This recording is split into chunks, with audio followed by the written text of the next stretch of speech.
Sigurado talaga ako sa nakita ko. Nagpapapasa si Gege ng mga pulubi doon sa karindere niya. Kaya nga noong kumakain ako doon, naku, nangangamoy talaga yung paligid. Tapos merong langaw, may bangaw, at saka may ipis. Sigurado ba yan? Baka maling balita na naman yung kinakalat mo. Totoo nga yung sinasabi ko. Ano ba yan? Kadiri naman. Kaya nga, mas masahol pa sa baboy. Oo nga, di ba? Kaya ipagkalat niyo yan, mga Mars, ha? Kasi syempre, mahirap na. Baka mamaya yung mga kakain doon, magkasakit sila. Baka naman chismis lang yan. Hindi naman kasi namin nakita yung sinasabi mo. Kilala ko si Gege, hindi siya dugyot. Mare, hindi kita pinipilit. Ang akin lang naman, concern lang ako sa mga taga-Bukang Liwayway. Eh, baka kumain sila doon, tas magkasakit sila, di ba? Mahirap na. Madumi yung paligid talaga. Sa bagay.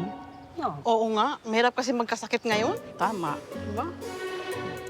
Kabutihan lang naman ng mga taga-Bukang Liwayway ang nais ko. Dahil siyempre, alam niyo na, ako ay natatanging mamamayan ng Bukang Liwayway. Gege, di ba? May kwenta mo siya doon, di ba? Malinis. Ngayon na tayo kumain. Ang ganda na doon kumain.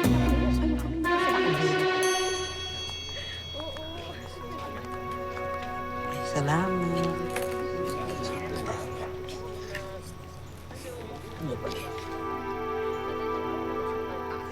Ako, totoo talaga yung sinasabi ko.